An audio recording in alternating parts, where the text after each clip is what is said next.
इस्तीफा दे देते हैं। अब ये पता नहीं है वो इस्तीफे मंजूर हुए हैं या नहीं हुए हैं।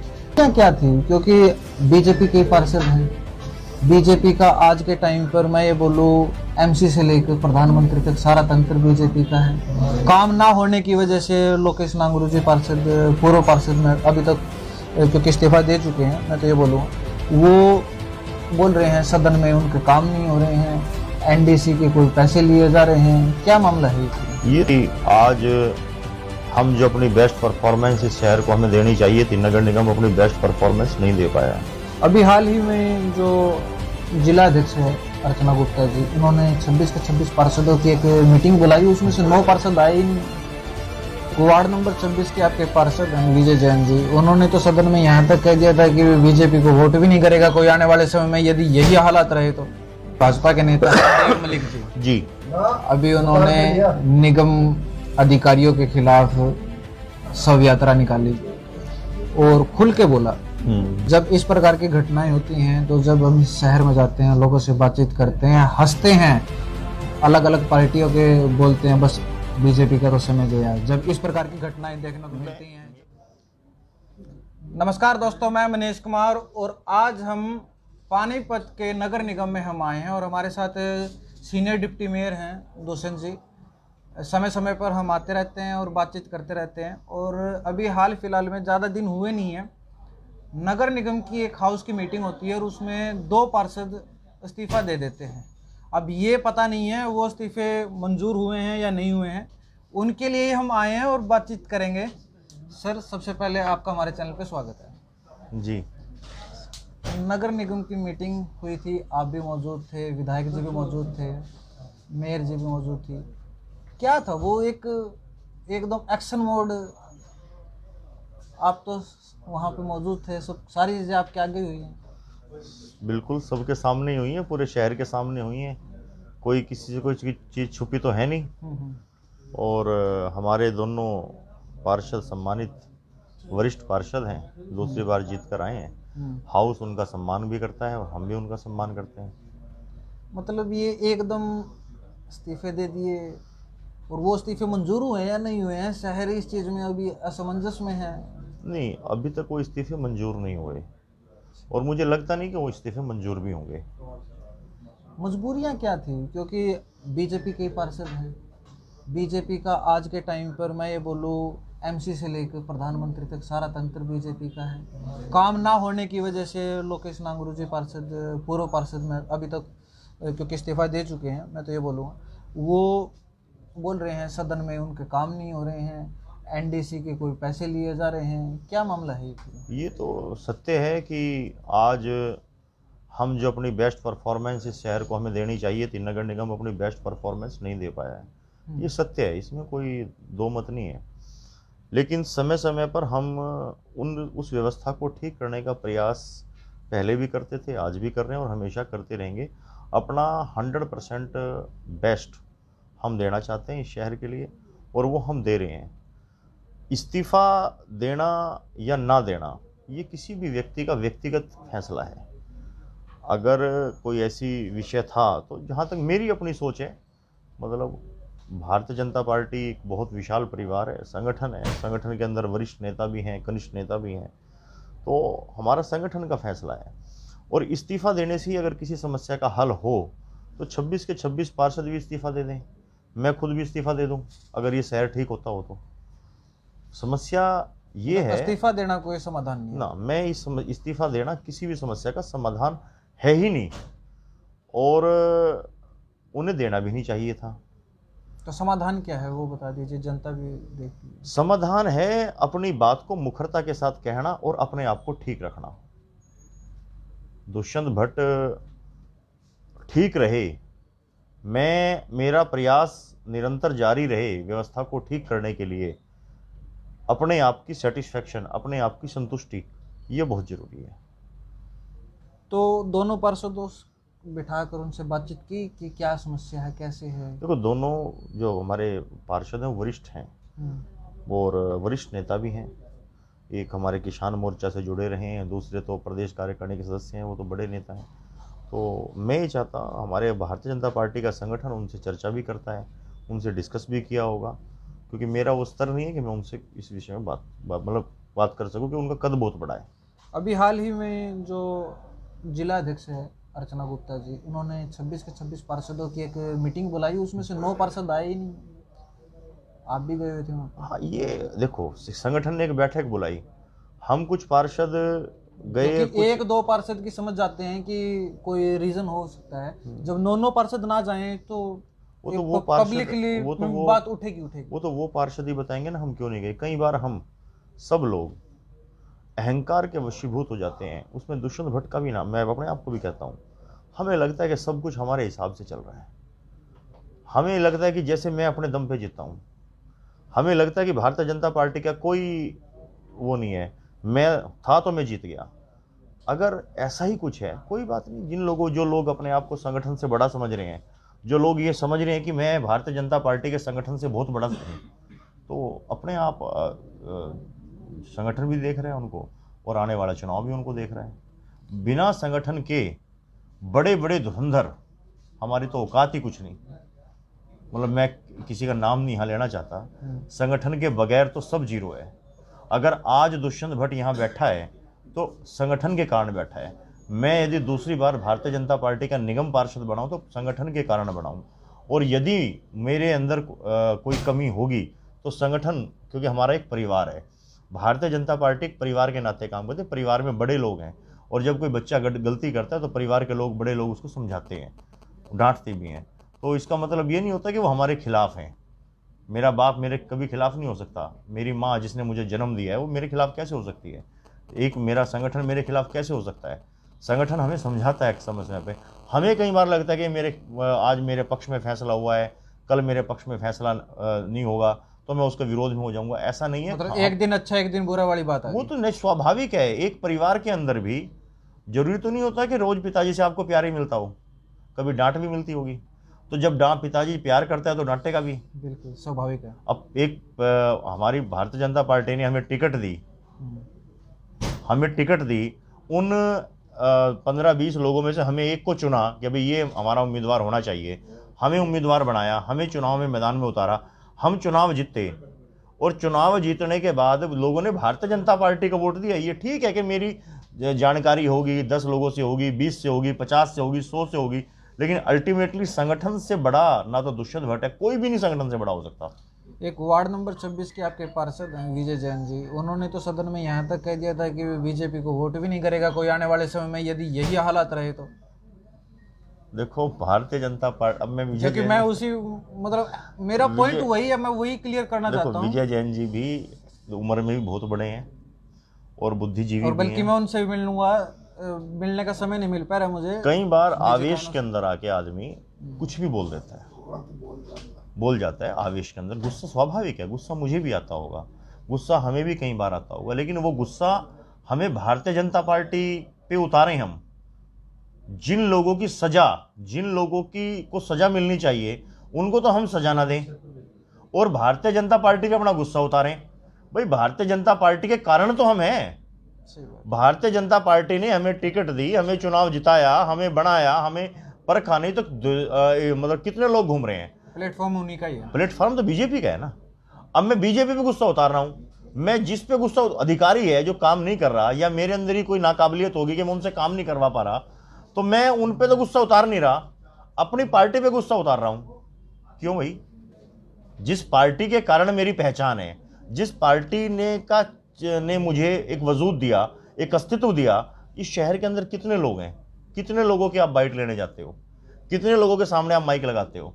आज यदि आप यहाँ बैठे हो तो सीनियर डिप्टी मेयर करके बैठे हो ना। बिल्कुल। और सीनियर डिप्टी मेयर मैं क्यों हूँ? क्योंकि बीजेपी के कारण हूँ। एक संगठन ने मुझे यहाँ बैठाया, तो आज मैं संगठन से बड़ा होके कितने दिन चल लूंगा? एक वक्त 2, 4, 5, 10 दिन अखबार की सुर्खियां जरूर बन जाऊंगा, लेकिन बिना संगठन के तो वही 10 दिन बाद। एक आपके भाजपा के नेता हैं देव मलिक जी, अभी उन्होंने निगम अधिकारियों के खिलाफ शव यात्रा निकाली और खुल के बोला, क्या कुछ कहना है? देखो, लोकतंत्र के अंदर हर व्यक्ति को, क्योंकि आपकी पार्टी के नेता हैं, आपके संगठन के हैं, वो खुद एक, यदि मेरा कोई मतभेद है तो मैं उसे बैठ के सुलझाऊंगा, बैठ के बातचीत करूंगा, या सड़कों पे आके सब यात्रा निकालूंगा? देखो, एक्चुअली क्या है कि जब किसी का भी आक्रोश दबता रहता है, दबा रहता है आक्रोश, ये लोकेश नागरू जी या संजीव दहिया जी का आक्रोश का प्रकटीकरण था इस्तीफा देना। और ऐसे ही बहुत से कार्यकर्ता हैं, बहुत से हमारे सम्मानित लोग हैं जिनका आक्रोश का प्रकटीकरण इस प्रकार से हो रहा है, जिसको मैं मानता हूं कि यह होना नहीं चाहिए। इस प्रकार की व्यवस्था को हमें खड़ा करना ही नहीं चाहिए, क्योंकि हम लोग एक जिम्मेवार लोग हैं। और भारतीय जनता पार्टी ये पार्टी विद डिफरेंस की बात करने वाली पार्टी है। अगर मैं Dushyant Bhatt as a senior deputy mayor, मुझे बीजेपी ने बनाया, और आज मैं ही मतलब रास्ते से भटक जाऊं और मेरी वजह से मेरे संगठन की छवि खराब होने लग जाए, तो फिर मुझे मेरी अंतरात्मा भी इतनी होनी चाहिए कि मुझे अंतरात्मा से भी मेरे वो शब्द निकलें कि मैं कभी भी अपने माँ या बाप जिन्होंने हमें जन्म दिया, जिस प्रकार से माँ ने जन्म दिया, बाप ने पैदा किया, लेकिन संगठन ने हमें बनाया है, समाज ने हमें बनाया है, संगठन ने हमें समाज में काम करने के लिए भेजा है हमारे को विश्वास करके, तो हमारे को भी इस प्रकार का आचरण रखना ही चाहिए। जब इस प्रकार की घटनाएं होती हैं, तो जब हम शहर में जाते हैं, लोगों से बातचीत करते हैं, हंसते हैं, अलग अलग पार्टियों के बोलते हैं बस बीजेपी का तो समय गया। जब इस प्रकार की घटनाएं देखने को मिलती हैं, जब से शव यात्रा होती है, पार्षद अपने इस्तीफे देते हैं, मेरा उन लोगों को एक ये है उनका जवाब, जो लोग हम पे हंसते हैं, कम से कम भारतीय जनता पार्टी के कार्यकर्ता भ्रष्टाचार को दबाते तो नहीं। अगर भ्रष्टाचार उनका सगा भाई भी कर रहा है, उसके खिलाफ भी बोल रहे हैं ना। कांग्रेस की तरह तो नहीं है हम, दूसरे दलों की, इनेलो की तरह तो नहीं है हम, दूसरे दलों की तरह तो नहीं है कि भ्रष्टाचार करता रहे कोई बोले ही ना। आज अगर कहाँ है आज विपक्ष? आप देखिए विपक्ष कहाँ है आज? भारतीय जनता पार्टी का ही कार्यकर्ता, क्योंकि हमारे कार्यकर्ता को जुल्म सहने की आदत नहीं है, भ्रष्टाचार बर्दाश्त करने की वो नहीं है, तो इसलिए हमारा कार्यकर्ता बोलता है। भारतीय जनता पार्टी के कार्यकर्ता के अंदर जो आक्रोश है इस व्यवस्था को ठीक करने का, ये आक्रोश का प्रकटीकरण है। आज जो काम कांग्रेस को करने चाहिए या उनको करने चाहिए, आज कम से कम हमारे कार्यकर्ताओं ने विपक्ष से वो मुद्दा भी छीन लिया ना। आज आप जो भी लोग हम पे हंसते हैं, जो भी लोग आज ये बात कर रहे हैं देखो भाजपा के अंदर क्या हो रहा है, अरे तुम्हारे सामने क्या हो रहा था? तुम तो खाए जा रहे थे, लुटते जा रहे थे, डकैतियां डाले थे, कोई तुम्हारे खिलाफ बोलने वाला भी नहीं था। आज अगर डीटीपी करनाल पकड़ा जाता है, तहसीलदार करनाल पकड़ा जाता है, तो किसी विपक्ष के कारण थोड़े पकड़ा गया, वो सरकार ने तो क्लीन चिट दी है ना, सरकार ने तो हरी झंडी दी थी। इतने साल यहाँ करनाल में काम भी कर रहा है, और अब जाके कितना समय हो गया? देखो भाई साहब, क्या है कि हमारे सिस्टम है, एक व्यवस्था है, और वो व्यवस्था हमने नहीं बना रखी। वो व्यवस्था एक संवैधानिक जो प्रक्रिया है, आप किसी को भी किसी के खिलाफ तब तक आप सख्त कार्रवाई नहीं कर सकते जब तक उसके बाद आपके पास कुछ ठोस एविडेंस ना हो, और अगर आपने कार्रवाई कर दी तो फिर उसके खिलाफ वो कोर्ट से छूट जाता है, जमानत पे आ जाता है। आज जब सारे सबूत इकट्ठे हुए, सारे प्रूफ इकट्ठे हुए, डॉक्यूमेंट्स आए, तो उन डॉक्यूमेंट्स के आधार पर ऐसा तो है ना कि भाई किसी ने उनको बचाने का प्रयास किया हो। मैं आज भी अखबार पढ़ रहा था, भिवानी नगर परिषद का मामला है, वहाँ का जो प्रेसिडेंट है, अभी निवर्तमान, अभी तो नए चुनाव हुए नहीं, निवर्तमान प्रेसिडेंट रण सिंह यादव को विजिलेंस ने गिरफ्तार किया है और ईओ को गिरफ्तार किया है। तो भ्रष्टाचार के काल हैं माननीय मुख्यमंत्री मनोहर लाल, ये तो सत्य है। ये सही है कि कई बार थोड़ा समय जरूर लग सकता है, लेकिन ऐसा नहीं हो सकता कि अभी समय भ्रष्टाचारी जो रगड़े में आ गया और बच के निकल जाएगा। पानीपत के नगर निगम का भ्रष्टाचार, क्योंकि मैं जब भी आता हूँ मैं यही बात बोलता हूँ, कब तक खत्म होगा और कैसे खत्म होगा? पानीपत के नगर निगम के भ्रष्टाचार पर बहुत हद तक अंकुश लगा है। आप एक बात देखिए कि जिस प्रॉपर्टी आईडी को 1-1 लाख रुपए की रिश्वत चल रही थी, यहाँ 50,000 रुपये की रिश्वत चल रही थी, ये तो आप मानते हो ना, चल रही थी ना। आज वही प्रॉपर्टी आईडी घर घर जारी है बन के, हर आदमी घर में जाने के, जी आपकी प्रॉपर्टी आईडी, इसके अंदर अगर आपको कोई करेक्शन कराने तो आप हमारे कैंप में करा लो। मनोज जी आपने भी कराई होगी हमारे दफ्तर में आके, क्यों कराई ना? एक ही मकान का जाके दो दो कागज मेरे आए हुए हैं। हाँ, हो रही है ना, ठीक, बीवी के करेक्शन नाम से करेक्शन मेरे नाम करेक्शन हो रही है ना। ऐसा तो नहीं हो रहा ना कि आपको धक्के खाने पड़ रहे हैं। शहर में ये हम उस व्यवस्था को ठीक कर शहर रहे में हैं। ये भी अभी हम एक मार्केट में गए थे, वहाँ पर एक व्यापारी था, उसके घर में 10 सदस्य हैं, तो 10 के नाम से प्रॉपर्टी आईडी बन के आई हुई है, बल्कि है वो एक बंदे का मकान, जॉइंट फैमिली, सारी चीज़ें एक है। देखो, कोई भी जब सर्वे एजेंसी काम करती है, किसी ने भी सर्वे किया हो, आप भी मीडिया में हैं, तो ऐसा तो है नहीं कि भाई आपने भी, आपका भी काम परफेक्ट होगा। ठीक बात है, कमियां तो हर किसी कमियां के, तो होती हैं। हर जगह कमियां हैं, और उन कमियों को ठीक करना और आसानी से ठीक हो जाना। आज कोई भी आदमी जिसके पास वो चीज़ आई का, उसमें नाम गलत चढ़ गया, उसमें एरिया गलत चढ़ गया, उसमें कुछ चीज़ आ गई, हमने एक मौका दिया। 3 महीने से लगातार कैंप चल रहे हैं। आप ये देखिए कि उससे पहले, आज से पहले कौन से कैंप चल रहे थे? आज से पहले कौन से कैंप घर घर में ऐसा लगे? है सर, जो बीजेपी पार्टी है ना, लोगों की उम्मीद बहुत ज़्यादा है, तो इस वजह से आक्रोश भी ज़्यादा हो गया, नेचुरल है, होगा भी। और वो पब्लिक समझ नहीं पा रही है। नहीं, पब्लिक सब समझ रही है, जनता सब समझ रही है। आप एक बात नोट करना, जो भी आज एक आम आदमी है, एक गरीब आदमी, जो साइलेंट आदमी है, जो सवेरे टिफिन उठाता है और शाम को अपने घर पे जाता है, एक रिक्शा चालक है या एक कोई चाय वाला है जो चाय बेचता है, जब वो शाम को अपने घर जाता है तो उसे ये लगता है, उसे बिजली मिलती है, उसे सड़क मिल रही है, उसे पानी मिल रहा है, क्योंकि उसको जो व्यवस्था पहले थी, आप ये देखिए करीब करीब 100 के करीब ये आउटर कॉलोनीज थी जो अप्रूव्ड हुई हैं। एक भी कॉलोनी की सड़क पक्की थी क्या? 2014 से पहले एक भी कॉलोनी की सड़क पक्की नहीं थी। 2014 के बाद सारी सड़कें पक्की हुई, नालियां बनी, आज वहाँ पे सीवर दब रहे हैं, पीने के पानी की पाइपलाइन दब रही है। और मतलब एक आदमी को क्या चाहिए? वो ठीक है कि जो लोग रजिस्ट्री करवाने जाते हैं, जब अपना मकान बेचने जा रहा है तो उस पर प्रॉपर्टी टैक्स बकाया खड़ा है, 10-10 साल का बकाया है, 20-20 साल का बकाया है। वो इसलिए हुआ क्योंकि पिछली टर्म में जो भी लीडरशिप रही शहर की, उस लीडरशिप ने इस चीज़ पे कभी ध्यान ही नहीं दिया। उसने झूठी तसल्ली लोगों को दी, और कईयों ने तो कहा कोई भरने की लोड़ नहीं पई है, फाड़ देता ਤੁਹਾਡਾ बिल। उन लोगों, वो रिकॉर्ड में तो चढ़ा रहा ना। आज जब वो रिकॉर्ड ओपन हुआ, आज हमने उस चीज़ को करेक्शन करने की को हम हल कर रहे हैं, ताकि आने वाले समय के अंदर किसी भी आदमी को कोई समस्या ना खड़ी हो। आने वाले समय के अंदर आप देखना, हर व्यक्ति के घर के बाहर उसकी प्रॉपर्टी आईडी का बोर्ड लगा होगा कि मैं दुष्यंत भट्ट, सन ऑफ श्री अशोक भट्ट, ये प्रॉपर्टी आईडी, मेरी प्रॉपर्टी आईडी का नंबर ये है, ताकि किसी भी गरीब आदमी के मकान पर कोई कब्जा ना कर सके, कोई मसल पावर गरीब आदमी को दबा ना सके। आप ये देखिए, प्रॉपर्टी आईडी का कंसेप्ट जो सरकार लेके आई, इस कंसेप्ट में क्या कमी है?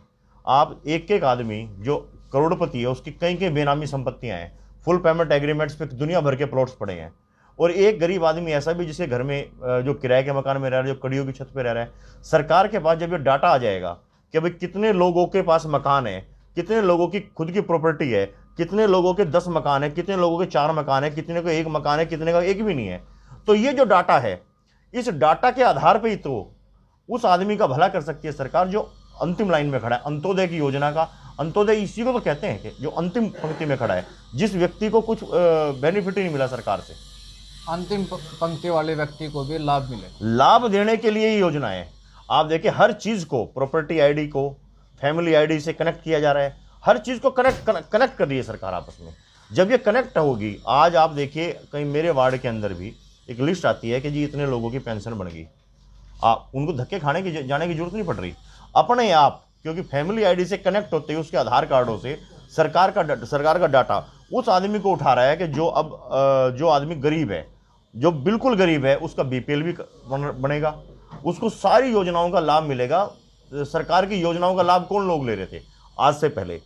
वो लोग ले रहे थे सरकार का लाभ जिनके कहीं के बड़े बड़े कोठियां हैं, बड़ी बड़ी बिल्डिंग्स हैं, तो गरीब आदमी तक सरकार की योजनाओं का लाभ नहीं मिल रहा था। तो इसलिए बेरोजगारी, इसलिए गरीबी, और इन सारी समस्याओं का हल केवल मात्र फैमिली आईडी, प्रॉपर्टी आईडी, जब ये दोनों आपस में कनेक्ट होंगी, आधार कार्ड, फैमिली आईडी, इन सब चीज़ों का जब कनेक्शन आपस में जुड़ जाएगा, तो सरकार के पास ये डाटा होगा कि एक आदमी के पास कितनी प्रॉपर्टी है और एक आदमी के पास कितनी प्रॉपर्टी नहीं है। 3 साल से ज़्यादा नगर निगम का कार्यकाल हो चुका है।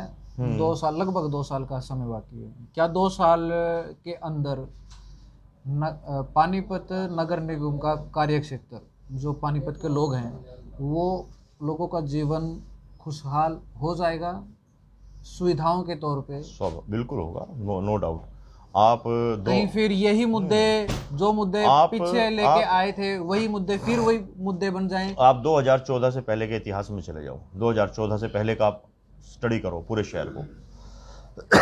2014 से पहले करीब करीब 100, क्योंकि मेरा तो जन्म ही इन कॉलोनियों में हुआ है, मैं तो पैदा इन कॉलोनियों में हूँ, एक भी कॉलोनी के अंदर कच्ची सड़क, पक्की सड़क नहीं थी। पक्की सड़क नहीं थी। हालात बद से बदतर थे, बरसात के अंदर आदमी जा नहीं सकता था। नहीं जा सकता। आप ओल्ड इंडस्ट्रियल एरिया की बात करें, ओल्ड इंडस्ट्रियल एरिया में के अंदर वो तो पूरा फेमस था सर, नहीं जा सकते, बहुत बुरा हाल था। आज आप देखें ना ओल्ड इंडस्ट्रियल के अंदर सीमेंटेड सड़कें, ये ठीक है कि जिस तरीके से काम होना चाहिए उस तरीके से काम नहीं हुआ, प्रॉब्लम्स हैं, हम ये मानते हैं, लेकिन सरकार की नीयत तो साफ थी ना। सरकार की नीयत तो ये साफ थी कि भी हमें इनको लाभ देना है, हमें इस गरीब आदमी के घर के आगे सड़क बनानी है, हमें इस गरीब आदमी को बिजली का कनेक्शन देना है, हमें इस गरीब आदमी को पानी का कनेक्शन देना है, हमें अच्छे रोड्स देने हैं। हमारी नीयत में तो कोई कमी नहीं थी। एक जब बारिश आती है पानीपत में, पानीपत पूरा पानी पानी हो जाता है, उसके लिए क्या कुछ किया जा रहा है आगे जब बरसात का मौसम आएगा उसके? क्योंकि अभी तो लोग भूले हुए हैं, क्योंकि लोगों को जब याद आता है जब बरसात आती है। उसके लिए कुछ चल रहा है काम या नहीं चल रहा है, या ऑन द स्पॉट फिर मैं पूछने आऊँगा फिर आप कुछ? नहीं, बरसात जो है इस पानी का इसलिए झेल नहीं पाती, और एक केवल पानीपत का ही बुरा हाल नहीं है, हरियाणा के लगभग शहरों का यही बुरा हाल है। चाहे चंडीगढ़ भी आप चलो, चंडीगढ़ में पानी भर जाता है। हम पानीपत में हैं तो बेसिकली हम बात पानीपत की, मैं पानीपत की बात कर रहा हूँ, क्योंकि हमारे पानीपत के अंदर पानी की निकासी की जो प्रॉब्लम्स हैं, जो सीवर पुराने टाइम के दबे हुए हैं, वो सीवर उस तरीके से उस अनप्लान्ड तरीके से बस दबे हुए हैं। और जो ये करीब करीब 100 के करीब बाहरी कॉलोनियाँ बसी, ये भी अनप्लान्ड तरीके से बसी। एक कॉलोनाइजर ने एग्रीकल्चरल लैंड को लिया और एग्रीकल्चरल लैंड को लेके कोई अपने हिसाब से प्लॉट काट दिए, कोई छोटा प्लॉट कट गया, कोई बड़ा कट गया, कोई नीचा बढ़ गया, कोई, तो लोगों ने अपने हिसाब से बना ली। अब वो पानी कहाँ जाएगा? पानी कहाँ जाएगा जब तक उस पानी की निकासी की व्यवस्था ही नहीं है? तो पानी सड़कों भी तो फैलेगा, और पहले ही घरों का पानी भी सड़कों पे आ रहा था उनका, और फिर बरसात ऊपर से तो पानी सड़कों पे आएगा। अब चूंकि 200 करोड़ रुपए की लागत से पूरे इन कॉलोनीज के अंदर सीवर की पाइपलाइन दब रही है और काम चल रहा है, और वो सारा पानी इकट्ठा होके एक ट्रीटमेंट प्लांट के अंदर जाएगा, वहां से वो पानी ट्रीट होके वापस ड्रेन के अंदर जाएगा, और उस पानी का सदुपयोग जमीनी स्तर, जो हमारा भूजल नीचे चला गया, वो भूजल को ऊंचा उठाने के लिए वो पानी का वो होगा, ट्रीट होके पानी ड्रेन में आएगा। ये प्रोजेक्ट हमारा उसमें चल रहा है। मैं ये नहीं मानता, ये मैं मानता हूं करप्शन है, मैं ये डिनाई नहीं करता इस बात से। अब आप एक बात देखिए, करप्शन कौन लोग कर रहे हैं? जिस दिन, मैं आज स्पष्ट कह रहा हूं, जिस दिन 26 निगम पार्षद, 3 मनोनीत पार्षद, 2 विधायक, हमारे सांसद महोदय, mayor madam, Dushyant Bhatt senior deputy mayor, हम सब ईमानदार हो जाएंगे, हम सब, उस दिन इस शहर से भ्रष्टाचार जड़ से खत्म हो जाएगा। वो तारीख बता दो सर, फिर कब होगा? अब देखो मेरी बात सुनो, मैं, दुष्यंत भट्ट अपनी गारंटी ले सकता है ना। अब मान लो संगठन तो आप ही का है, आप ही के लोग हैं, वो संगठन देख रहे हैं ना, अब मान लो किसी अन्य, कोई अन्य अगर गलत कर रहा है तो जनता उसको देख रही है।